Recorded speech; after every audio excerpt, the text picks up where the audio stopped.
할렐루야. 예배 자리 나오신 본교회 성도님들 환영합니다.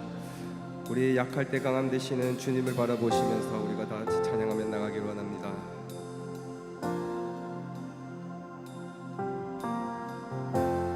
약할 때 강함 되시는 나의 보배가 되신 주 나의 모든 것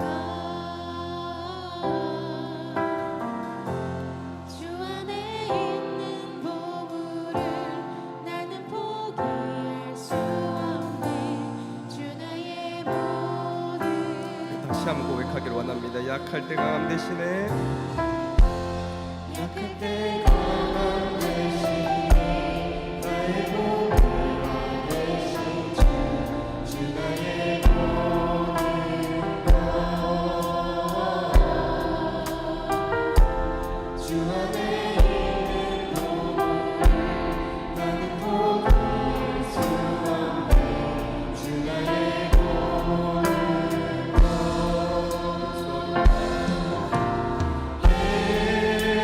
예수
십자가 제사하셨네.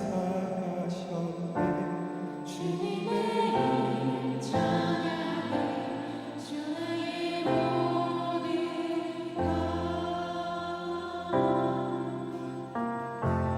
쓰러진 나를 세우고 나의 빈잔을 채우네 주 나의 모든 목소리로만 십자가 제사하셨네.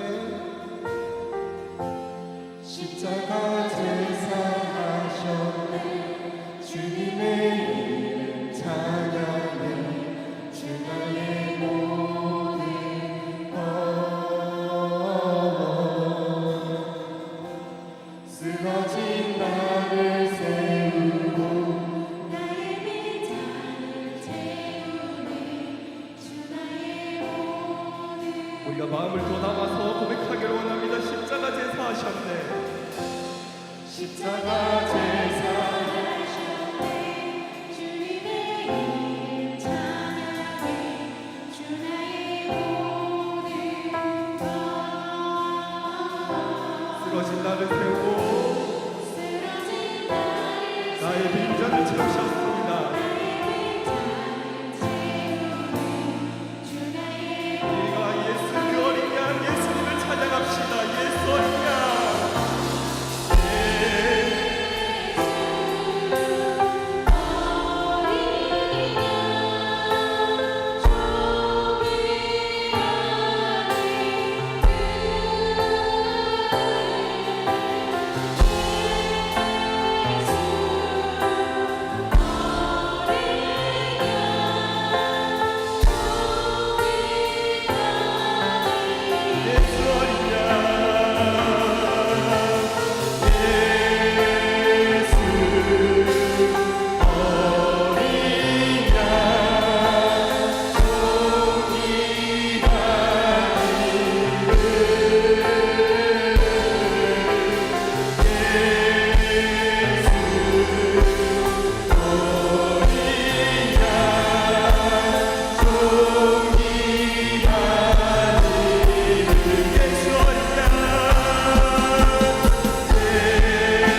하나님이여 나의 부르짖음을 들으시며 내 기도에 유의하소서.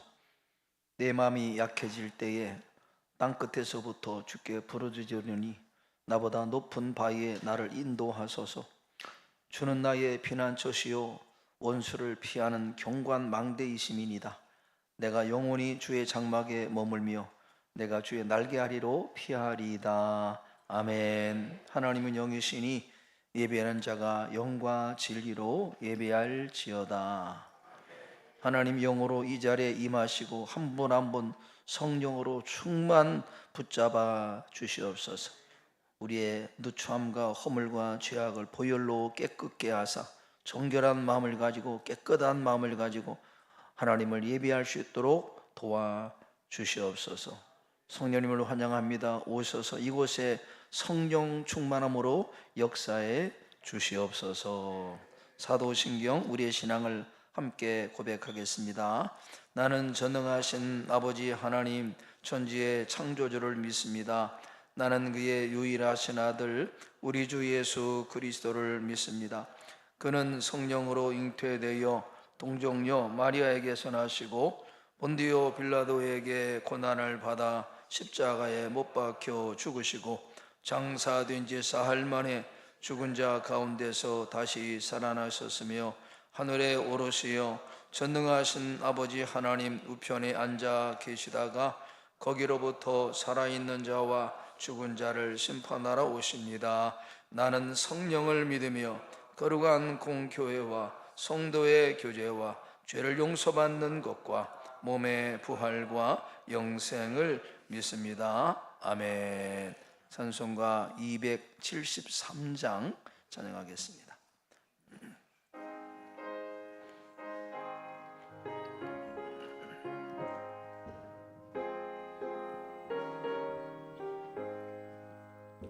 나 주를 멀리 떠났다 이제 옵니다. 나 죄의 길에 시달려 주여 옵니다. 나 이제 왔으니 내 집을 찾아 주여 나를 맞으사 맞아주소서. 그 귀한 세월 보내고 이제 옵니다. 나 뉘우치는 눈물로 주여 옵니다. 나 이제 왔으니 내 집을 찾아 주여 나를 맞으사 맞아주소서. 나 죄연 매여 고날파 이제 옵니다. 주 크신 사랑 받고자 주여 옵니다. 나 이제 왔으니 내 집을 찾아 주여 나를 맞으사 맞아주소서. 이 병든 마음을 고치려 주 이제 옵니다. 그림과 소망 바라고 주여 옵니다. 나 이제 왔으니 내 집을 찾아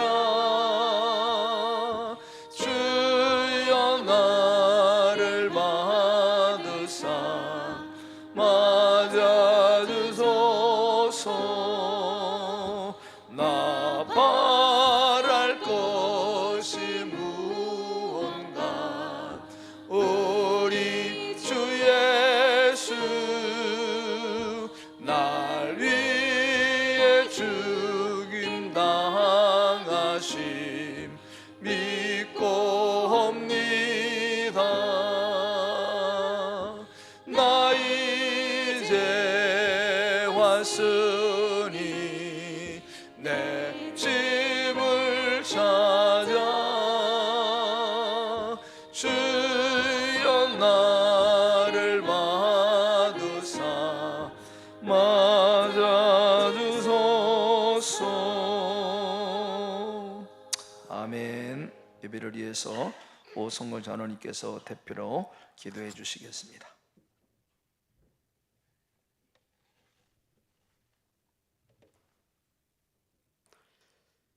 사랑과 은혜가 풍성하신 하나님, 험악한 광야와 같은 험한 세상에서 목마른 삶을 살아가는 저희들에게 생명의 복된 말씀으로 힘을 얻고 살게 하시니 감사드립니다.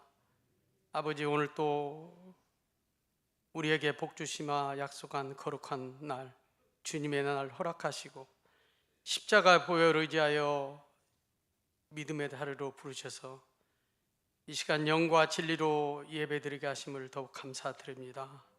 은혜 충만, 말씀 충만하게 하옵소서. 사랑의 주님, 주님 뜻대로 살기를 원하였건만 우리의 욕심과 본능으로 주님 주시는 사랑을 외면한 채 세상에 휩쓸려 살아왔던 우리의 모습, 이대로 주님께 나아갑니다. 주님 앞에 고백하며 회개하오니 주님, 우리들을 불쌍히 여겨주시고 긍휼을 베풀어 주시고 자비를 베푸시며 용서하여 주시옵소서.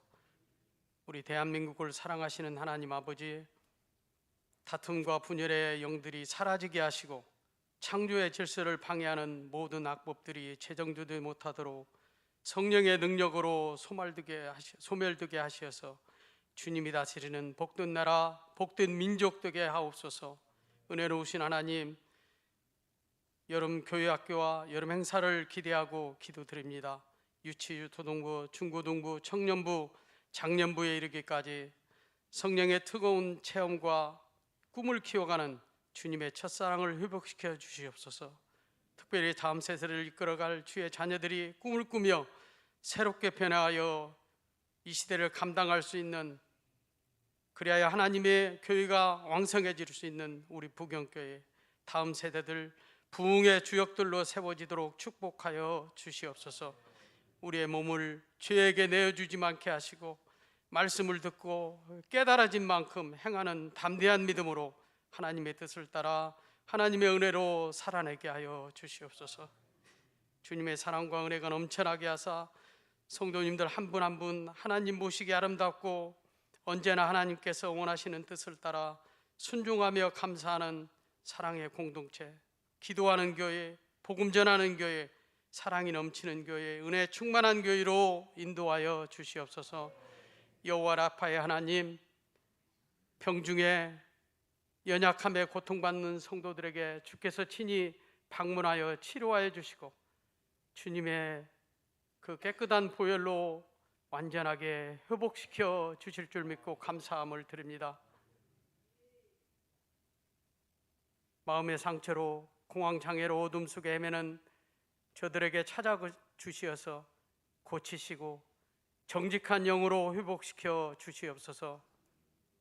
군복무로 타국 생활로 출타 중에 있는 사랑하는 귀한 성도들, 자녀들에게 주의 오른손으로 붙들어 주시어 영육간의 강건함으로 지켜 주시옵소서. 복음 들고 낯선 타국에서 오직 주의 나라와 복음을 위해 헌신하는 선교사님들을 강한 팔로 붙들어 주시고 성령 충만하게 하시어 사역 가운데 풍성한 열매를 맺을 수 있도록 축복하시고 인도하여 주시옵소서. 이스라엘과 팔레스틴 민족의 전쟁으로 지금도 고통받고 있습니다. 서로를 돌아보며 회개하고 용서하게 하시고 주님 주신 십자가의 사랑으로 이 두 민족 가운데 풀어지도록 인도하여 주시옵소서. 강력하게 기도하며 나아갑니다. 주님 역사하여 주시옵소서. 오늘 또 생명의 복된 말씀을 간절히 사모합니다. 단회에 세우신 사랑하는 담임 목사님, 귀한 말씀 선포하실 때 성령으로 강하게 임재하여 주시고 말씀을 듣는 저희들 우리 속에 있는 헛된 생각과 더럽고 거짓된 마음이 떠나가게 하시고 참된 진리로 가득 채워져서 죄를 이기며 승리하는 삶을 살아가게 하여 주시옵소서. 예배를 위해 섬기는 귀한 손길들을 기억하사 축복하여 주시옵소서. 하나님께 드려지는 성가대 찬송을 통하여 큰 영광 받아 주시옵소서. 하나님, 우리를 위해 십자가에서 죽으시고 부활하시어 새 생명 주신 예수 그리스도의 이름을 받들어 간절히 기도하옵나이다. 아멘.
네, 어려운 찬양 감사합니다. 오늘 우리가 함께 받을 하나님의 말씀은 로마서 7장에서 보겠습니다. 로마서 7장 1절에서 12절까지 말씀을 우리 한 절씩 교독하겠습니다. 형제들아, 내가 법하는 자들에게 말하노니 너희는 그 법이 사람이 살 동안만 그를 주관하는 줄 알지 못하느냐. 남편 있는 여인이 그 남편 생전에는 법으로 그에게 매인바 되나 만일 그 남편이 죽으면 남편의 법에서 벗어나느니라. 그러므로 만일 그 남편 생전에 다른 남자에게 가면 음녀라. 그러나 만일 남편이 죽으면 그 법에서 자유롭게 되나니 다른 남자에게 갈지라도 음녀가 되지 아니하느니라. 그러므로 내 형제들아, 너희도 그리스도의 몸으로 말미암아 율법에 대하여 죽임을 당하였으니 이는 다르니 곧 죽은 자 가운데서 살아나신 이에게 가서 우리가 하나님을 위하여 열매를 맺게 하려 함이라. 우리가 육신에 있을 때에는 율법으로 말미암는 죄의 정욕이 우리 지체 중에 역사하여 우리로 사망을 위하여 열매를 맺게 하였더니 이제는 우리가 얽매였던 것에 대하여 죽었으므로 율법에서 벗어났으니 이러므로 우리가 영의 새로운 것으로 섬길 것이요 율법 조문에 묵은 것으로 아니할지니라. 그런즉 우리가 무슨 말을 하리요? 율법이 죄냐? 그럴 수 없느니라. 율법으로 말미암지 않고는 내가 죄를 알지 못하였으니 율법이 탐내지 말라 하지 아니하였더라면 내가 탐심을 알지 못하였으리라.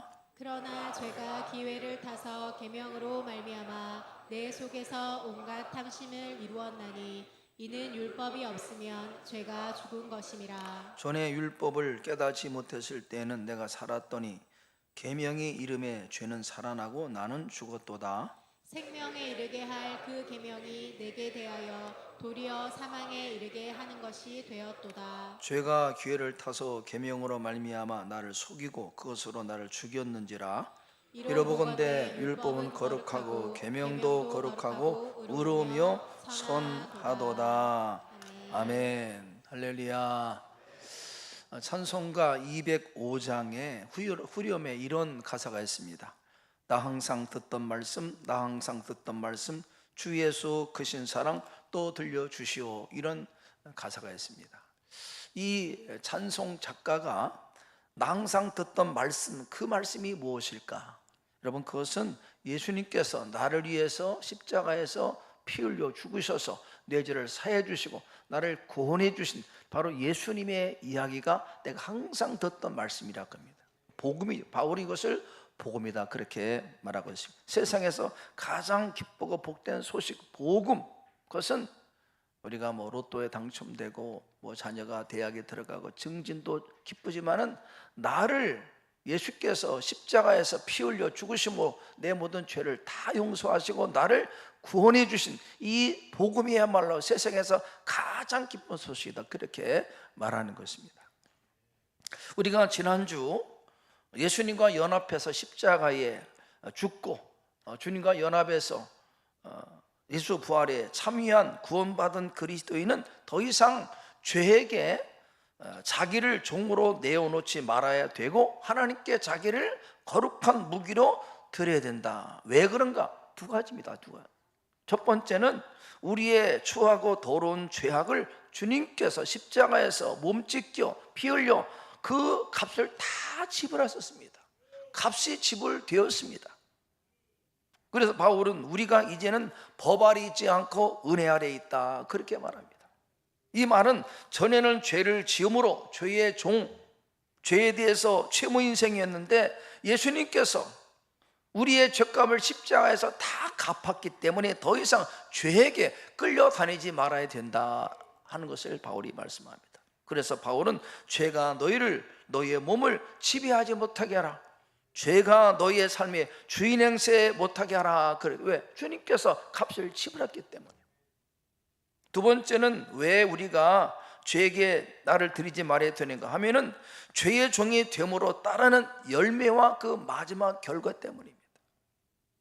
우리가 자기를 죄에게 드리면 죄의 열매가 삶에 맺혀요.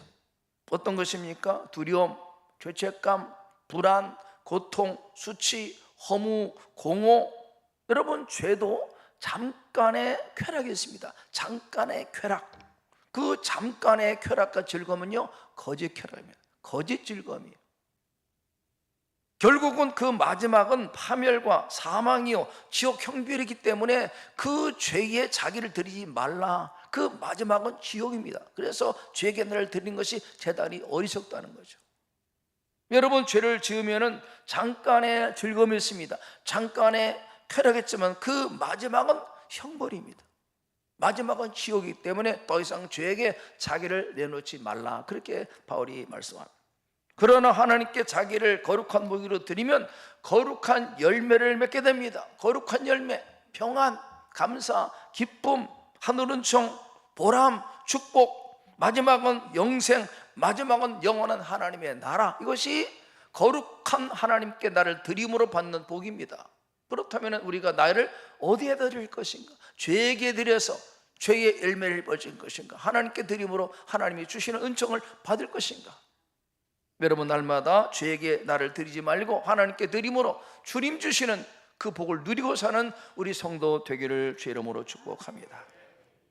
혹시 연약해서 무지해서 어떤 어쩔 수 환경 때문에 자기를 죄에게 내어 주었다면은 나를 파멸로 이끌어가는 그 죄의 수렁에 계속 머물러 있지 말고 즉시 예수님의 십자가 보혈 공로 의지함으로 죄를 인정하고 자백함으로 죄에서 돌이킴으로 죄에서 떠나 주님의 사랑의 품 안에 거하는 이런 삶을 살아야 된다는 것입니다. 이것이 바로 하나님의 은혜 안에 거하는 삶이다. 그렇게 바울이 말씀합니다. 여러분, 죄를 떠나서 하나님의 은혜 안에 거하는 삶을 살려면 친구를 잘 사게 됩니다. 친구. 나는 죄의 종으로 살지 않고 하나님께 자기를 드리는 삶을 살고 싶어도 만나는 사람이 그렇지 않으면요, 내가 자꾸 거기에 빠져들어요. 만나는 사람이 맨날 술 좋아하고, 만나면 노름 좋아하고, 만나면 음란패설 좋아하고, 이렇게 죄를 거리낌 없이 습관처럼 짓는 사람들이라면 나도 거기에 나도 모르게 빠진다는 겁니다. 그래서 바울이 말씀합니다. 너는 주를 깨끗한 마음으로 부르는 자들과 함께 의와 믿음과 사랑과 화평을 따르라. 그래야 내 삶이 죄에게 빠지지 않고 자꾸 하나님께 드리는 삶을 살게 되는 거죠. 그래서 한 가지 제안을 드린다면, 교회 안에 믿는 성도들과 건전한 취미생활, 운동, 함께하는 동호회를 만들고 함께 소그룹으로 같이 어울리는 것이 아주 중요합니다. 이것이 바로 은혜 안에 거하는 삶이라는 것을 바울이 말씀합니다. 로마서 6장은 인간을 파멸로 이끄는 죄의 지배와 권세로부터 자유함을 얻는 말씀, 7장은 율법의 지배와 매임에서 어떻게 자유함을 받는가에 대한 말씀이 7장입니다. 7장. 오늘 설교 제목 한번 따라 세웠습니다. 율법의 정죄로부터 자유하라. 쉽지 않은 그런 내용입니다만은 말씀을 통해서 이 말씀이 왜 중요하냐면은, 많은 그리스도인들이 예수님을 믿음으로 죄 사함 받아서 구원의 은혜를 받으면서도 아직도 율법에 매여서 복음이 주는 이 긴장한 기쁨을, 자유함을 누리지 못하기 때문에 이 율법에 매임해서 자유함을 얻는 것은 굉장히 중요합니다. 구원 받았는데 여전히 율법의 종로로 타면, 율법에 매여서 복음이 주는 기쁨을 못 누립니다. 늘 두려워요. 죄책감 속에서. 오늘 말씀을 통해서 더 이상 율법에 속박받지 않고 진정한 복음의 기쁨을, 자유함을 누리는 그런 삶이 되기를 축복합니다. 바울이 갈라디아서 교회 보낸 편지에 보면은 이런 말씀이 있습니다. 갈라디아서 1장 6절에 이런 말씀이 있습니다. 한번 읽어보겠습니다. 갈라디아서 1장 6절 읽겠습니다. 그리스도의 은혜로 너희를 부르신 이를 이같이 속히 떠나 다른 복음을 따르는 것을 내가 이상하게 여겨노라. 여기 다른 복음, 이 다른 복음은 교회 안에 들어온 복음을 가장한 율법주의. 여러분, 교회 안에 복음을 가장한 다른 복음이 많이 들어왔습니다. 율법주의, 세속주의, 인본주의, 기복주의, 신비주의, 이런 유사복음, 거짓 진리가 많이 들어와서 참된 복음을 자꾸 방해하고 그 복음에 주는 기쁨을 누리지 못하게 방해한다는 겁니다. 오늘날에도 교회 안에 이런 복음이 들어왔죠. 거짓 진리, 유사복음, 거짓 가르침. 그래서 바울이 말씀합니다. 다른 복음을 따르지 말라. 다른 복음.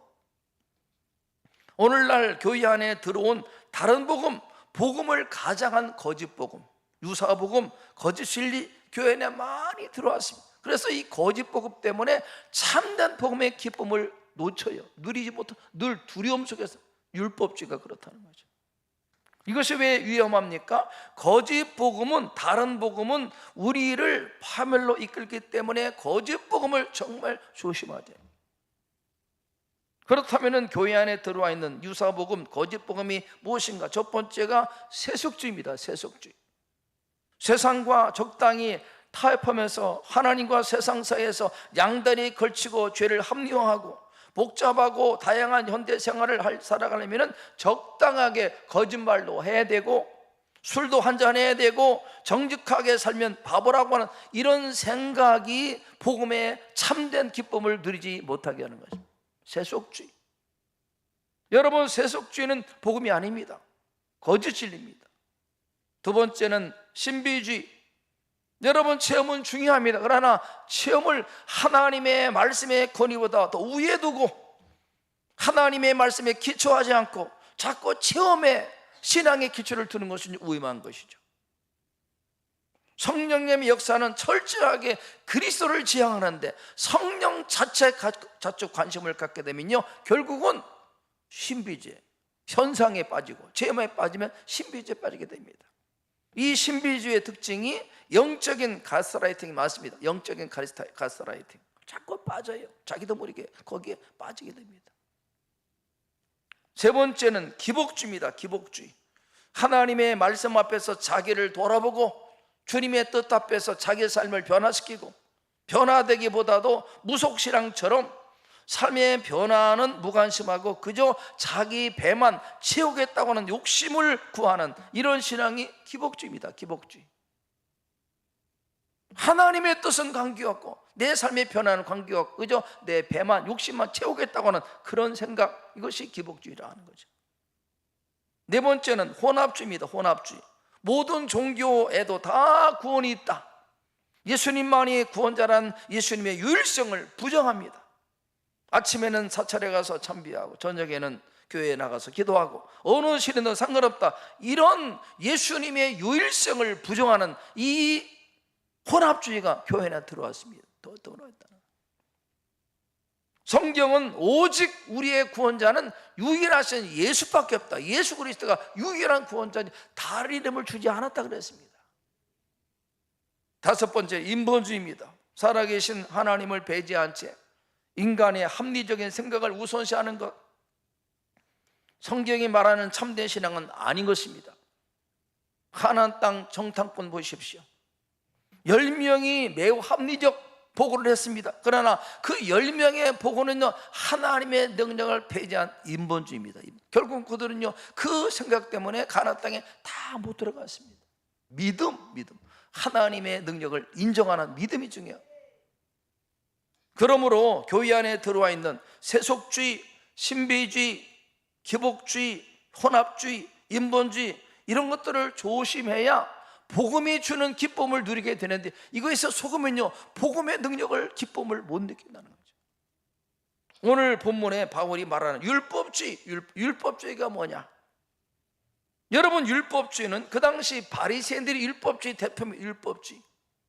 인간의 행위 계명을 지킴으로 구원을 받을 수 있다고 하는 행위 중심적인 신앙, 자기 의를 자랑하고, 율법주의적인 교회는 끊임없이 행위 공덕을 계속 요구합니다. 감사가 기쁨이 없어요. 자유함이 없습니다. 끊임없이 늘 죄책감에 눌려 있습니다.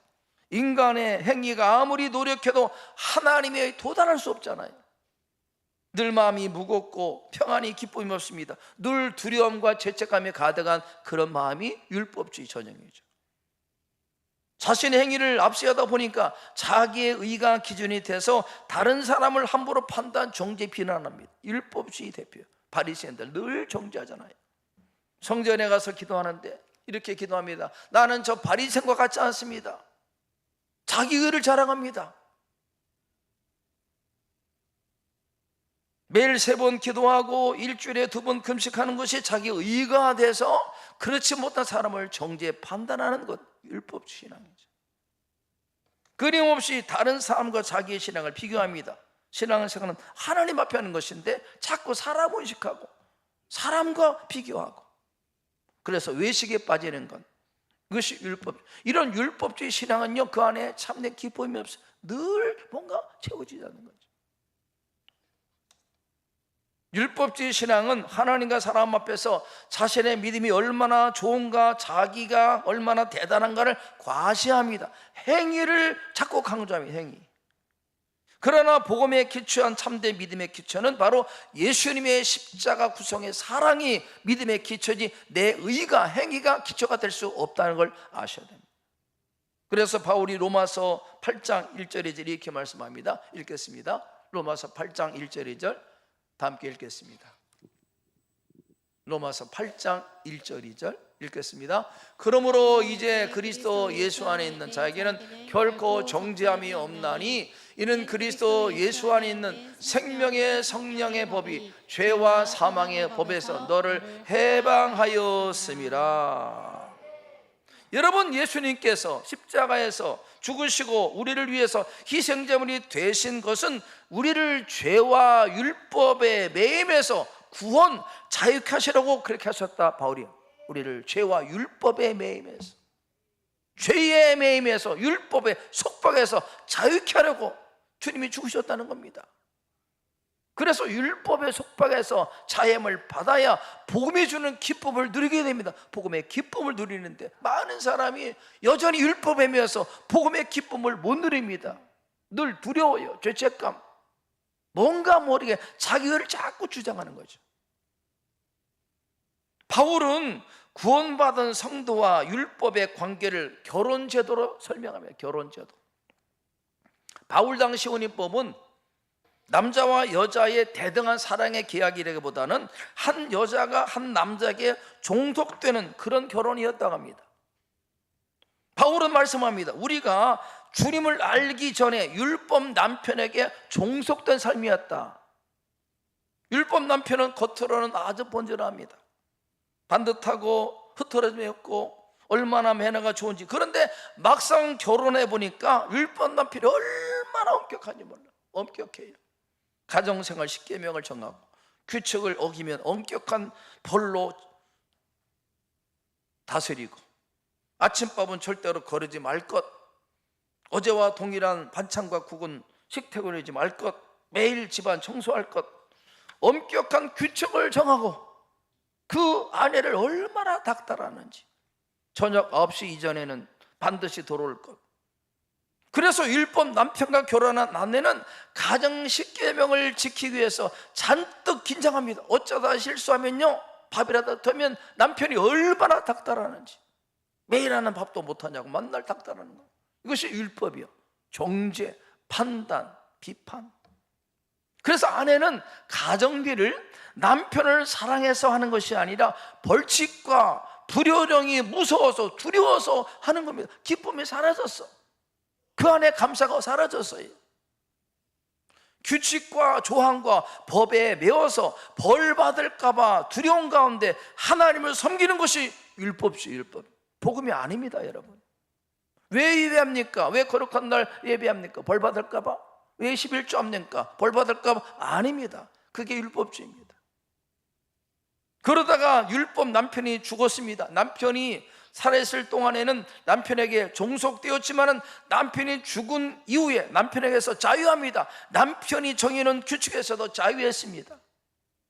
가까운 사람의 소개로 한 남자를 만나서 결혼을 얼마나 자상한지, 이해심 많고 너그러운지, 가사일도 도와주고, 아내가 실수해서 밥을 태워도 그럴 수 있지 하면서 위로해주고, 모든 매사에 이해하고 격려, 따뜻한 위로. 이렇게 되자 아내는, 전에는 무섭고 두려워서 남편을 섬겼는데 이제는요, 남편이 너무 좋은 겁니다. 너무 사랑스러워.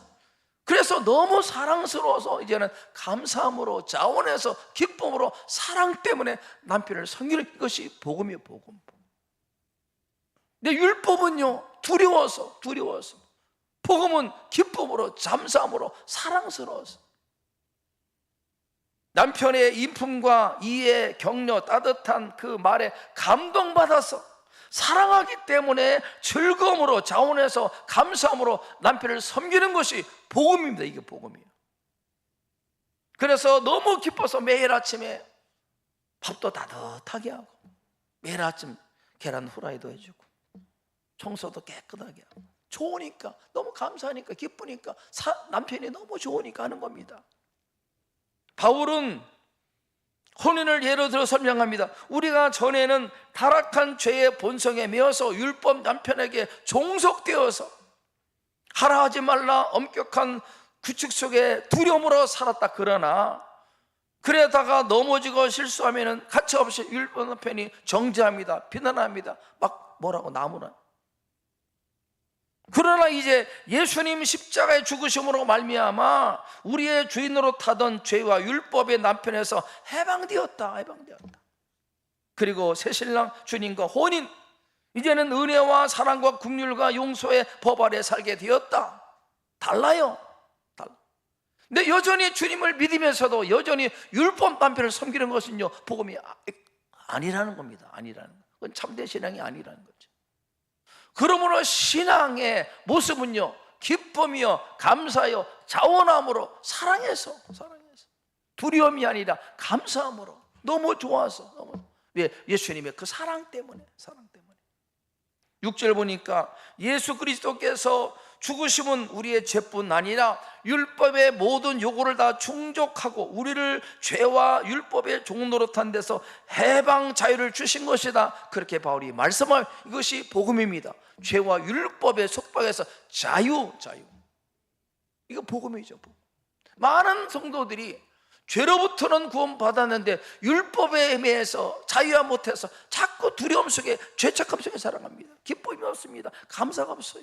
복음이 아닙니다. 복음은 기쁨이요, 감사예요, 사랑입니다. 그러므로 예수 안에 구원받은 그리스도인은 더 이상 율법의 조문에 매어서 죄책감과 두려움 가운데 죽음의 열매를 맺고 살아가는 삶이 아니라, 우리가 주님을 믿을 때 우리 안에 들어오신 성령님의 인도를 따라 살면요, 율법의 요구를 충족하게 됩니다. 성령 인도를 따라. 그러므로 우리의 신앙의 기초는 율법이 아닙니다. 주님의 십자가 구속의 사랑이 우리 모든 신앙의 동기입니다. 동기. 너무 감사하잖아요. 벌 받을까 봐 아닙니다. 주님의 십자가 사랑 때문에. 더 이상 하나님을 두려움으로 섬기는 삶이 아니라 성령을 따라 사랑함으로, 자원해서 감사함으로, 즐거움으로 하나님을 섬기는 것. 왜? 주님의 십자가 사랑 때문에 그렇게 감사로 섬기는 것입니다. 이것이 신앙생활입니다. 구속의 사랑 때문에 너무 감사해서, 너무 기뻐서 찬양도 감사하고 섬김도 기쁨으로, 봉사도 너무 감사해서. 이것이 복음의 참된 말씀입니다. 복음. 예배 드리는 것도, 찬양하는 것도, 기도하는 것도, 11조, 전도, 선교, 새벽 기도도 어떤 두려움으로, 규칙 때문에 벌 받을까가 아니라 구속의 은혜 감사해서. 어떤 사람은 새벽 기도하면 찝찝하다고 그러더라고요. 그래서 새벽 기도한다. 아닙니다. 주님과 만남이 좋아서, 만남 때문에. 얼마나 감사합니까? 얼마나 감사해요. 그 만남이 기뻐서, 주님의 구속의 사랑 때문에 섬기는 것이지 벌 받을까 봐 아닙니다. 두려워서 아니죠. 그러므로 우리가 모든 것을 주님의 십자가 구속의 은혜에 대해서 너무 감사함으로 섬기는 것이 성도의 삶입니다. 그것이 복음으로 말미암아 사는 성도의 삶이에요. 그러면 예수를 믿는 그리스도인에게 율법이 더 이상 필요 없는가? 바울이 그렇지 않다. 그렇지 않다. 7절, 그렇지 않다. 율법을 지킴으로 인간의 행위로, 의로 구원받을 수는 없지만 율법에는 선한 기능이 있어서 율법도 필요하다. 왜 필요한가? 율법이 첫 번째, 율법은 선과악이 무엇인지 가르쳐줍니다. 선과악이 무엇인지. 율법이 없다면 인간은 자기 마음대로 살기 때문에, 무법하기 때문에, 율법 때문에 옳고 그름을 알게 되고 선과 악을 알게 되기 때문에 율법은 그런 의미에서 필요하다. 율법을 지킴으로 구원은 받지 못하지만 율법은요, 우리에게 선과 악이 무엇인지 알려줍니다. 그런 기능이 있어요. 두 번째는 율법은 하나님의 뜻이 무엇인지 알려준다. 하나님의 뜻. 세 번째는 율법은 성도들의 삶의 기준, 규범이 됩니다. 택함받은 하나님의 성도에 구별되게 하는 것이 율법이야. 말씀 안에. 네 번째, 율법은 인간인 죄인임을 깨닫게 해줘서 구원자 주님의로 인도하는 몽학선생, 내가 죄인이구나, 할 수 없구나 깨닫게 함으로 구원자 예수를 바라보게 하는 것이 율법의 기능이다. 그렇게 바울이 말씀합니다. 그러므로 참된 기독교 신앙은 율법주의도 아니고 반율법주의도 아니고 무율법주의도 아닙니다. 율법 필요 없다, 그것도 아닙니다. 율법을 반대하는 것도 아니죠. 율법주의도 반율법주의도 무율법주의도 아니고, 율법은 선한 기능이 있다. 그러나 우리의 삶의 모든 근거는 율법이 아니라 그리스도의 십자가 사랑이 우리 모든 신앙인의 삶의 기초라는 것을 아셔야 됩니다. 예수님께서 십자가에서 우리를 대속하시고 십자가 사랑으로 구원하신 그것이 너무 감사해서, 그래서 주님의 사랑 때문에 우리 안에 계신 성령을 따라 행할 때 저절로 율법을 성취하는 삶을 살게 된다. 그렇게 바울이 말씀하는 것입니다. 이것이 바로 복음 안에서 죄와 율법에서 자유한 삶이다. 우리가 예수를 믿을 때 우리 안에 성령께서 다 와 계십니다. 우리 안에 성령께서 오셨어요. 그 성령을 따라 살아, 육이 아니라 우리 안에 계서 성령을 따라 살아갈 때 율법의 요구를 이루게 된다. 그렇게 바울이 말하는 거죠.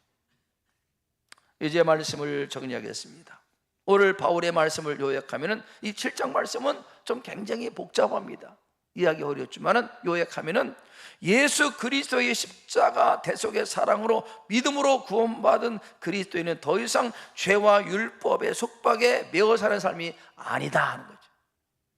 이제는 율법에 매여서 두려움과 죄책감 속에 살아가는 삶이 아니라 예수님의 십자가 구원의 은혜를 받은 자로서 우리 안에 거하시는 성령의 인도를 따라 감사함으로, 자원함으로, 기쁨으로 살아가는 것이 구원받은 성도의 삶이다.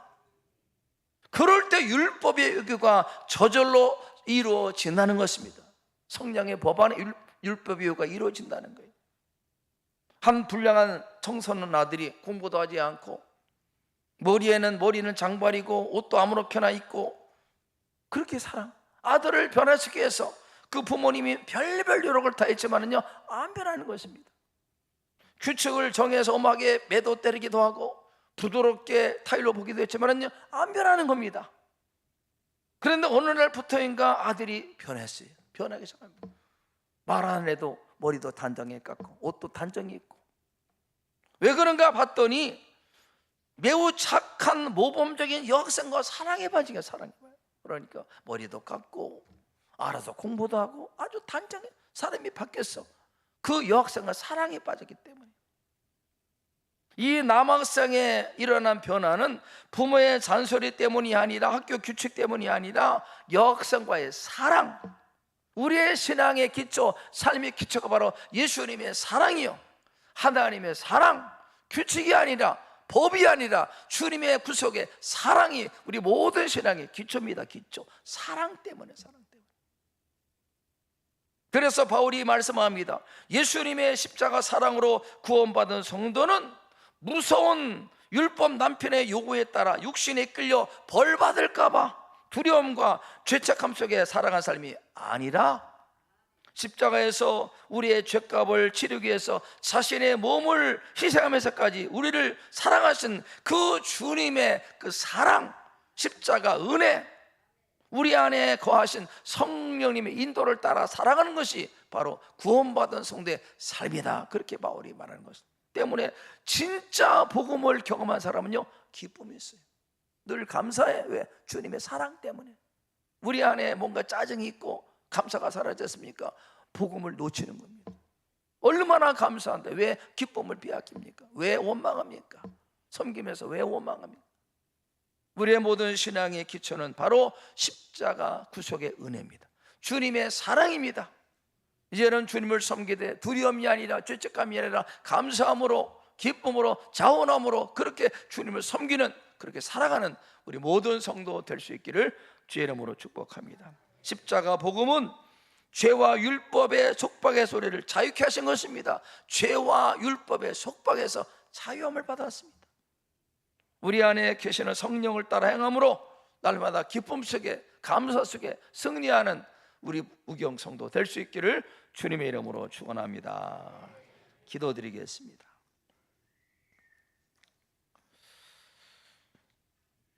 참된 복음을 이해하지 못하면 주님을 믿으면서도 죄책감 속에 살아갑니다. 늘 두려워요.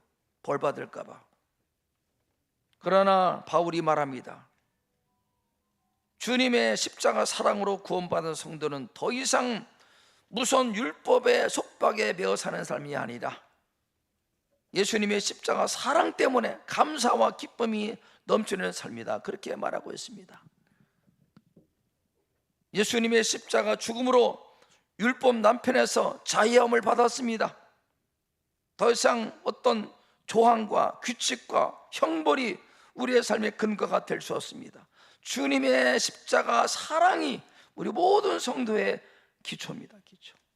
하나님 아버지, 우리를 죄와 율법의 속박에서 자유케 하시니 감사합니다.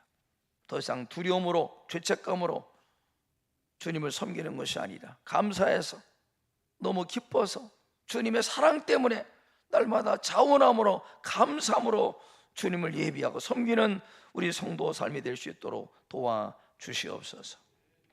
성령을 따라 행할 때 율법의 배우는 저절로 이루어지게 됨을 감사합니다. 감사하며 존귀하신 예수님의 이름으로 기도드리옵나이다. 아멘. 찬송가 265장 함께 찬양하겠습니다.